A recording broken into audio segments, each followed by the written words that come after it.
Good morning सकलके केमन आछो सबाई आशा करछि सकलेई भालो आछो। आज के आमार रेसिपि होच्छे कातला माछेर तेल झाल बा कालिया। तो एखाने आमी निये नियेछि कातला माछ, लवण हलुद माखिए रेखेछि कातला माछटाके।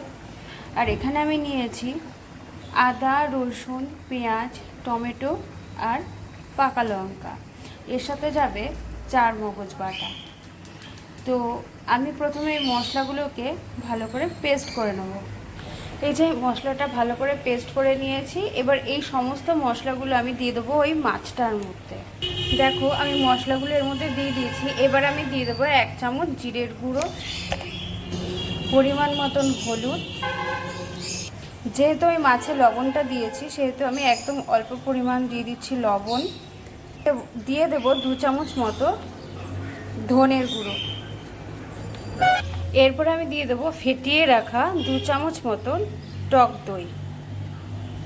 এইবার সমস্ত জিনিসগুলোকে একসঙ্গে আমি মাছের সঙ্গে খুব ভালো করে মেখে নেব।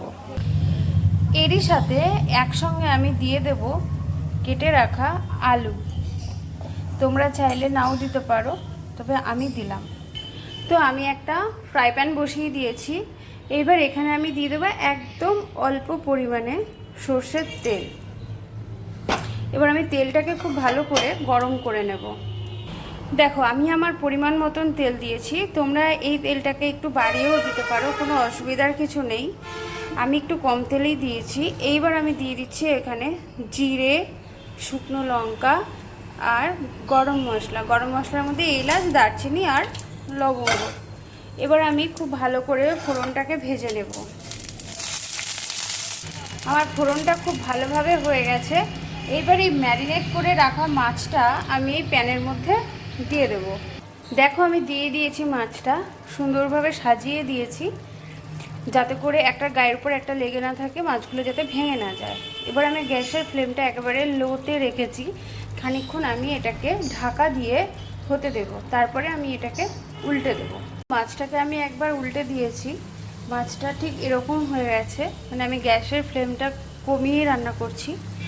মাছগুলো পুরো সেদ্ধ হয়ে গেছে। এরপরে আমি এর মধ্যে হালকা একটুখানি গরম জল দেব। দিয়ে দিলাম একটুখানি গরম জল। এইবার আমি গ্যাসের ফ্লেমটাকে হাই করে ঝোলটা শুকানো পর্যন্ত ফুটিয়ে নেব। যে আমার কাতলা মাছের তেল ঝাল পুরোপুরি রেডি। আমি একটু গরম জল দিয়ে ব্যাপারটাকে ভালো করে ফুটিয়ে নিয়েছিলাম। তো এই যে হয়ে গেছে আমার রান্না। এবার একটুখানি দিয়ে দিচ্ছি হালকা গরম মশলা। এবার ব্যাপারটাকে একটুখানি নাড়িয়ে চাড়িয়ে নিয়ে, খুব একটা জোরে এটাকে নাড়ানো যাবে না, মাছটা খুব সফট হয়ে গেছে। যেহেতু দই দিয়ে খানিকক্ষণ আমি ম্যারিনেট করে রেখেছিলাম, আর তারপরে যেহেতু গ্যাসটাকে সিমে করে আমি মাছটাকে কষিয়েছি, তো সেহেতু এটাকে খুব একটা নাড়ানো চাড়ানো যাবে না।